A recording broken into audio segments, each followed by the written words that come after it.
Good morning, students. Today we will continue the lesson number 2, Europe and India. In the last lecture, we have studied how changes in Europe impact in India. Now, in this lecture, we will talk about geographical discoveries, intellectual revolution in Europe, what changes were happened in Europe during the age of Renaissance due to the changes during the Renaissance period.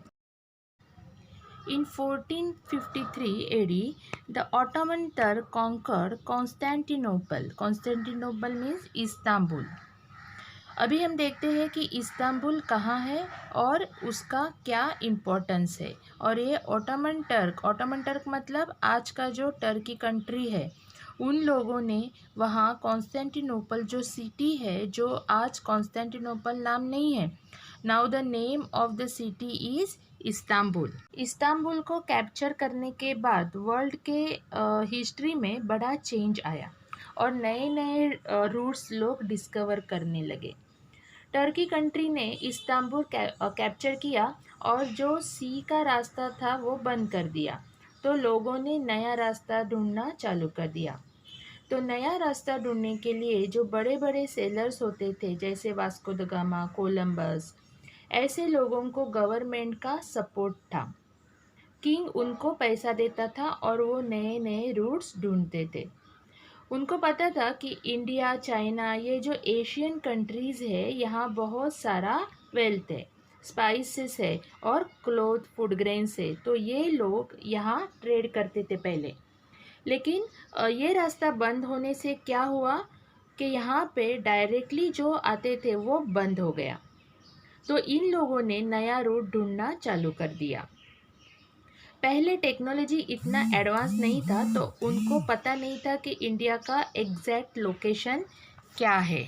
उनको इतना पता था कि India east में है, तो इन्होंने नए नए जर्नी किए और नए नए रूट्स डिस्कवर किए। The overland trade routes joining Asia and Europe went to the city. जैसे मैंने बताया कि एशिया एंड यूरोप में अगर जाना है तो ये सिटी से हम जा सकते थे। Since the tours block this route, there was a need of finding alternative trade routes for the European countries to reach Asia. This led to the new phase of geographical discoveries. During 15th century, European sailors went on expedition. Expedition मतलब उन लोगों ने journey start किया, सर्वे start किया नई जगह का, India के नए रूट का। In 1487, Bartolomeu Dias, a Portuguese sailor, began his expedition in search of India but reached the tip of African continent, which we know as the Cape of Good Hope. In 1492 AD, Christopher Columbus set on his journey to India by sailing towards the west. वो सोच रहा था कि India में round मार के चला जाऊंगा तो इंडिया मिल जाएगा। Set on his journey to India by sailing towards the west, but reach on the eastern coast of the continent of America. ऐसे उन लोगों को नया कॉन्टिनेंट मालूम पड़ा कि इतना बड़ा कॉन्टिनेंट भी है, यूनाइटेड स्टेट ऑफ अमेरिका, जो पहले अमेरिका कॉन्टिनेंट था। In 1498 AD, Portuguese sailor Vasco da Gama managed to sail past the Cape of Good Hope and reach the Indian coast in Calicut. Calicut is in Kerala, so Kerala तक पहुंच गया। सो ऐसे ही Vasco the gamma ने 1498 AD में India को discover किया। उसके बाद उनको पता चला कि इंडिया का ये सी रूट है। उसके बाद ब्रिटिशर्स आए, पोर्तुगीज़ आए, फ्रेंच आए, डच आए, ऐसे बहुत सारे लोग इंडिया में आए और उन्होंने अलग अलग जगह पे अपनी कॉलोनीज़ बनाए। तो आगे हम लोग कॉलोनीज़ के बारे में भी डिस्कस करेंगे। Due to the changes during the Renaissance period, Europe proceeded from medieval to modern age. Intellectual revolution took place in the same period. Intellectual revolution means लोगों के विचारों में changes आने लगा। जैसे मैंने पहले बताया कि लोग पुराने विचार वाले थे, तो कुछ लोगों के कहने पर उन्होंने सोचना स्टार्ट किया। तो जैसे लोग सोचने लगे तो लिखने भी लगे, और उन लोगों ने बाद में भी बुक्स प्रिंट किए। तो now more and more people could read those books, they got to know about the new ideas, so they started thinking, they started questioning, they started challenging the king. Intellectual revolution took place in the same period. The society starts stepping out of past ignorance and blind faith. Blind faith means अंधश्रद्धा। लोग मानते थे कि ये जो भी कुछ हो रहा है वो सब गॉड की वजह से हो रहा है, या फिर जो भी हो रहा है वो किसी ब्लैक मैजिक की वजह से ही हो रहा है, ऐसे पहले लोग सोचते थे। लेकिन बाद में उन्होंने सोचा कि नहीं, इसके पीछे साइंटिफिक कुछ रीज़न है। The pre-established customs and traditions came to be seen from a critical point of view. पुराने जो ट्रेडिशंस थे, कस्टम्स थे, उनके बारे में लोगों ने क्रिटिकली सोचना चालू किया। क्रिटिकली मतलब क्वेश्चन करने लगे। All these changes are addressed as intellectual revolution, which gave further moments to the scientific discoveries in Europe. Next is revolution in political sphere. Political sphere मतलब गवर्नमेंट में कैसे चेंजेस आए। In the early stage of beginning of modern period in Europe many political changes are took place due to the various revolutionary events during the 18th as well as 19th centuries. This period is known as age of revolutions. ये जो 100 years है उसमें world में 3 revolutions हुए, जिसमें 2 ज़्यादा important है, American war of independence and French revolution. America और फ्रांस में जो वॉर हुए उससे वर्ल्ड में क्या चेंजेस हुआ और वर्ल्ड पे क्या इम्पैक्ट हुआ इस रिवॉल्यूशन का, वो हम देखेंगे अभी। During this period there was development of parliamentary democracy in England. World में सबसे पहले इंग्लैंड में डेमोक्रेसी आया था। वहाँ का जो किंग का रूल था वो चला गया और लोगों ने वोट करके अपने रिप्रेजेंटेटिव चुने। जैसे इंडिया में अभी होता है, ऐसे रिप्रेजेंटेटिव चूज़ करके उन्होंने पार्लियामेंट्री डेमोक्रेसी लाया। पार्लियामेंट्री डेमोक्रेसी मीन्स वहाँ के लोग अपने अपने मेंबर्स चूज़ करेंगे, अपने अपने रिप्रेजेंटेटिव्स चूज़ करेंगे, वो सब जाएंगे पार्लियामेंट में और उनके बीच में से कोई एक प्राइम मिनिस्टर बनेगा, जैसे आज भी इंडिया और ब्रिटेन में ये चलता है। इसके पहले किंग का रूल था, तो किंग का रूल जाके अभी लोगों का रूल आया।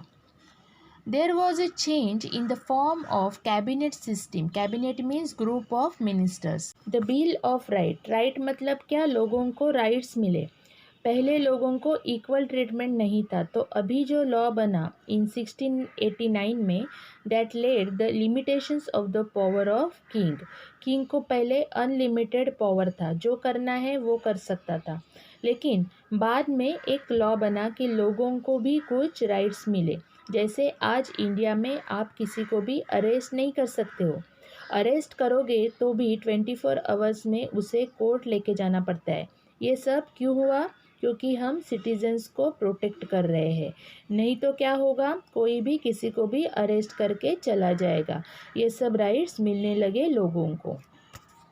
Sovereignty of parliament was establish. Sovereignty मतलब independence, independence to take decision मतलब कोई उनको इन्फ्लुएंस नहीं कर सकता है। पार्लियामेंट मतलब ग्रुप ऑफ मेंबर्स होते हैं जिन लोगों को हम चूज़ करते हैं, वो लोग जाके पार्लियामेंट में काम करते हैं, अपनी कंट्री के लिए लॉ बनाते हैं। वैसे यूरोप में भी था, तो वहाँ के जो लोग थे उन लोगों को सोवर्निटी मिला कि वो कंट्री के लिए डिसीजन ले सकते हैं, जो पहले किंग लेता था। Now important changes happened in America, that is American War of Independence. America में जैसे कोलंबस पहुंचा, उसके जाने के बाद बहुत सारे लोग अमेरिका गए, तो उनको पता चला कि अमेरिका एक बहुत बड़ा कंट्री है, वहाँ बहुत सारा लैंड अवेलेबल है, रिसोर्सेज अवेलेबल है। यूरोप से बहुत सारे लोग अमेरिका में सेटल हो गए। आज जो अमेरिकन लोग हैं उसमें से 90% लोग ये बाहर से आए हुए हैं।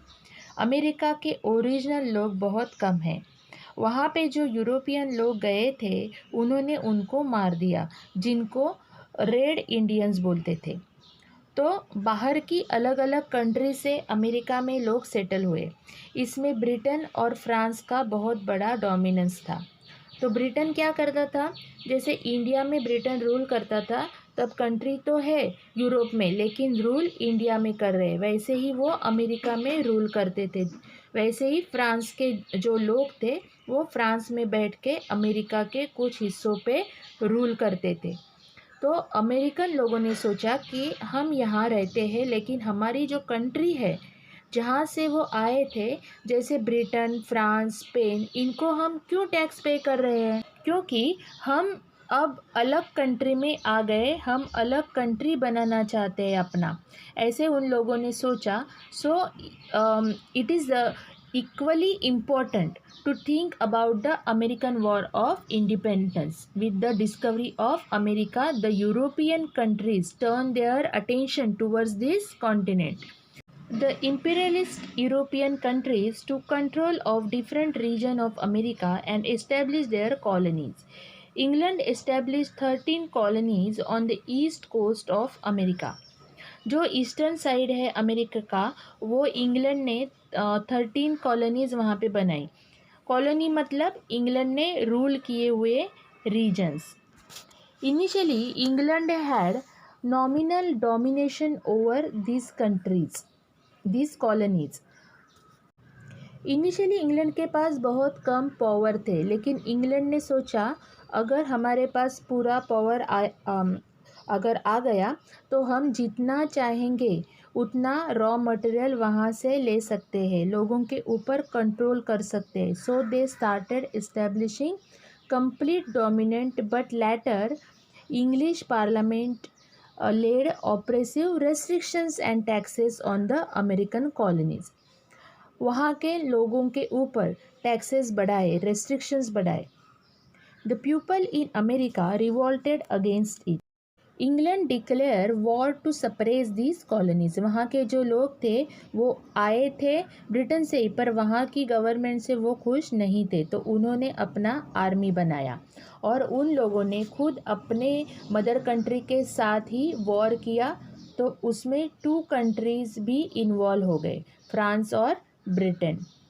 7 ईयर्स तक वॉर चला ये, तो इसलिए उसको 7 ईयर्स वॉर भी बोलते हैं। England declared war to suppress these colonies. American colonies organized the army under the leadership of George Washington and finally won against England. This event is known as American War of Independence.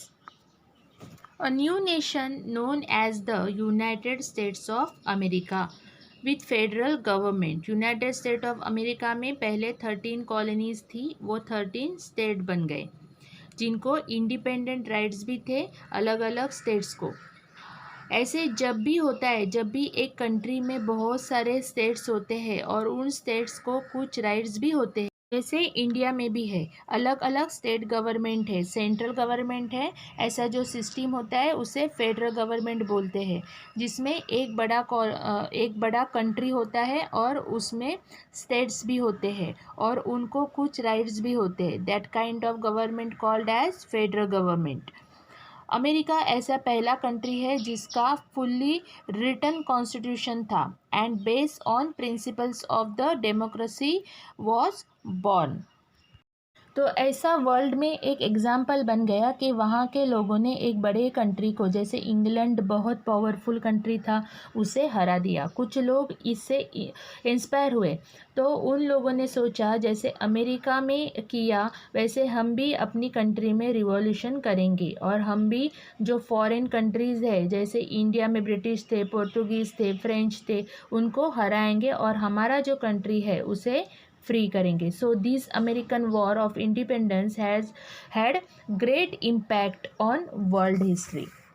Now we will talk about French revolution. In 1789 AD, the people of France revolted against the uncontrolled and unjust monarch and feudalism and established a republic. Europe में बहुत सारे countries में king का role था।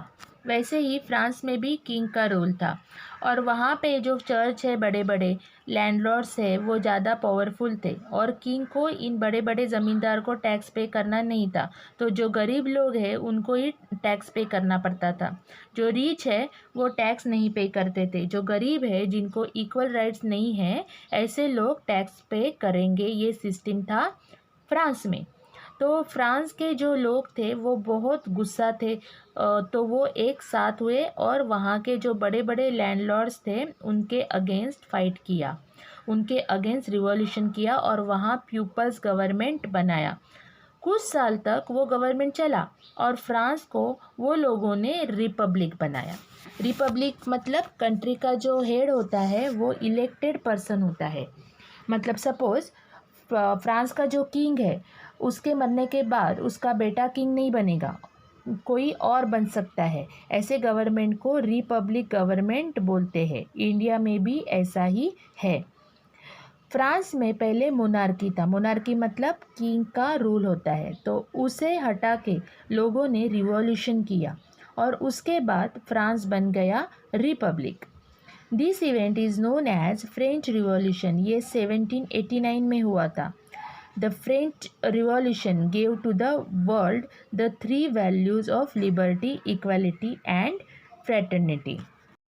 Liberty means freedom, equality means equal treatment and fraternity means brotherhood, मतलब सब लोग एक है। तो ये जो थ्री वैल्यूज़ है ये वर्ल्ड को मिले और इंडिया के कॉन्स्टिट्यूशन में भी देखोगे आप तो उसमें भी ये थ्री वर्ड्स है। ये हमने फ्रांस से इंस्पायर्ड होके लिए थे। Then in world history, among the political revolution like American War of Independence and French Revolution have a great importance. जैसे मैंने बताया कि American war of independence and French revolution की वजह से वर्ल्ड के बहुत सारे कंट्रीज़ को इंस्पिरेशन मिला। Now next is industrial revolution. In the latter period of 18th century, there were many technological innovations in Europe. जैसे जैसे लोग सोचने लगे तो उन्होंने नए नए इन्वेंशंस किए, नए नए टेक्नोलॉजी इन्वेंट किया। जैसे आप नया टेक्नोलॉजी लाओगे, नए मशीन्स बनाओगे, तो नए मशीन्स लाने के बाद क्या होता है, प्रोडक्शन का स्पीड बढ़ जाता है। There was production with the help of machines running on steam. पहले इलेक्ट्रिसिटी नहीं था तो स्टीम यूज़ करते थे, स्टीम के ऊपर मशीन्स चलती थी। Then cottage industry replace by big factories, मतलब जो छोटे छोटे बिजनेस थे घर में वो रिप्लेस हो गए फैक्ट्रीज में। Machines came to be use instead of handloom. Railway and steamer became the mode of transportation. So railways भी यही टाइम पे आया था। रेलवे का रीज़न क्या था, पैसेंजर के लिए रेलवे नहीं बनाया था। उसका मेन रीज़न था कि गुड्स को ट्रांसपोर्ट कर सके और पैसेंजर को भी बेनिफिट मिला, उनके लिए भी रेलवे स्टार्ट हुआ। ब्रिटिशर्स का मेन इंटेंशन लोगों को बेनिफिट देना नहीं था। उनका जो मेन इंटेंशन था कि यहाँ के जो भी रॉ मटेरियल है वो ट्रांसपोर्ट करके वो पोर्ट तक लेके आते थे, वहाँ से शिप में लोड करके वो अपनी कंट्री में लेके जाएंगे, so that they will get more benefit of that railway network. So the age of machines is began and that is known as Industrial Revolution. Industrial Revolution began in England and then spread in other parts of West. During this period, England enjoyed industrial prosperity and came to be described as world factory. So England became very wealthy country. Okay. So I conclude this lecture over here. I hope you all have understood. We will meet in the next lecture. Till then, thank you.